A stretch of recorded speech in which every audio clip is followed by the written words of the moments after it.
ॐ भूर्भुवः स्वः तत्सवितुर्वरेण्यं भर्गो देवस्य धीमहि धियो यो नः प्रचोदयात्।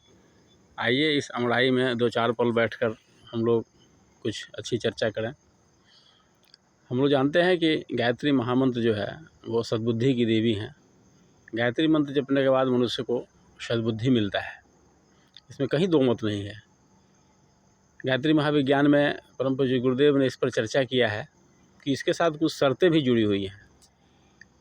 इसमें कहा गया है कि जैसे विश्वामित्र का और वशिष्ठ जी का श्राप लगा हुआ है, इसके पीछे भाव है कि श्राप से उत्कीलित होने के बाद ही गायत्री महामंत्र ज़्यादा लाभकारी होता है। उत्कीलित का मतलब सिर्फ इतना ही है कि विश्वामित्र और वशिष्ठ का श्राप मिलने का मतलब है कि आपका व्यक्तित्व अगर विश्वामित्र मतलब विश्व का कल्याण का भाव अगर आपके अंदर है, और वशिष्ठ मतलब आपके व्यक्तित्व का में अगर कुछ विशिष्टताएं हैं, आपका व्यक्तित्व अच्छा है, तो गायत्री मंत्र का लाभ बहुत ज़्यादा मिलेगा। आप गायत्री महाविज्ञान पढ़ के देखिए। होता इस क्या है कि हम लोग किसी तरह से तोता की तरह गायत्री मंत्र का जप करते हैं और इस बात पर ध्यान नहीं देते हैं कि हमारे अपने जीवन का भी परिष्कार होना चाहिए, आत्म परिष्कार होना चाहिए। यही कारण है कि लोगों को सद्बुद्धि मिलने में काफ़ी देरी हो जाती है।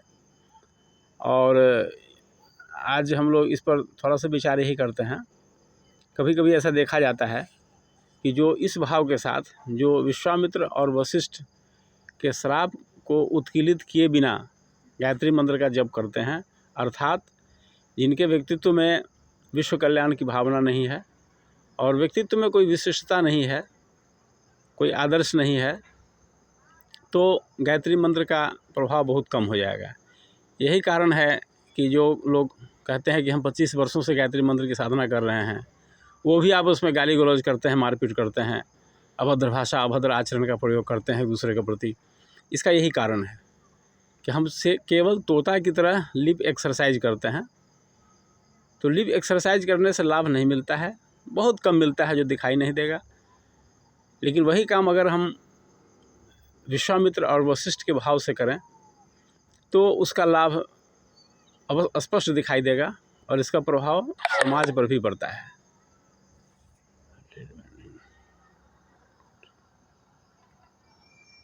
इसका प्रभाव समाज पर स्पष्ट दिखाई देता है। समाज वाले कहेंगे कि यह देखिए यह गायत्री मंत्र का जप करता है, गायत्री साधना से जुड़ा है, तो इसके व्यक्तित्व में ऐसा ऐसा है। नहीं तो फिर तोता की तरह रटने से न तो उतना लाभकारी होता है और न दूसरे पर इसका कोई अच्छा प्रभाव पड़ पाता है। इसलिए हम लोग इस बात पर ध्यान दें कि हम लोग केवल तोता की तरह गायत्री मंत्र रटकर लिप एक्सरसाइज न करें और अपने व्यक्तित्व के परिष्कार पर ज़्यादा ध्यान दें।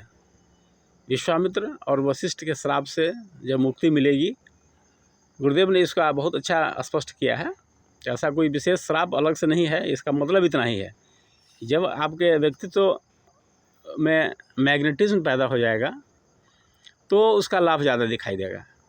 इसलिए हम इन बातों पर ध्यान दें। और कोई जरूरी नहीं है कि हम 10 माला जपें, एक ही माला जपें। रामायण में तो कहा गया है कि जा सुनाम सुमिरत एक बारा उतरा ही नर भव सिंधु अपारा। ये एक बार किस भगवान का नाम लेने से आदमी भव सागर पार कर सकता है, तो फिर माला पर माला जपे जा रहे हैं और कोई प्रभावकारी व्यक्तित्व तो नहीं बन पा रहा है। आपस में इतना मनमुटाव है, कटुता है, गाली गलौज करते हैं लोग आपस में बैठ करके, तो ये सब शोभा नहीं देता है। इस पर हम लोग ध्यान दें और अपने व्यक्तित्व का परिष्कार करते हुए गायत्री मंत्र का जप करें, तभी वशिष्ठ और विश्वामित्र के श्राप से उन्मोचित हम लोग माने जाएंगे और उसका लाभ स्पष्ट दिखाई देगा। बस आज इतना ही। इस पर हम लोग गंभीरता से विचार करें और एक ऐसा अपने व्यक्तित्व का निर्माण ऐसा करें, कोई दूसरा भी देखे, कोई दूसरे संगठन से जुड़ा हुआ लोग भी इस चीज़ को देखे तो कहे कि हाँ भाई गायत्री मंत्र का स्पष्ट प्रभाव है। धन्यवाद।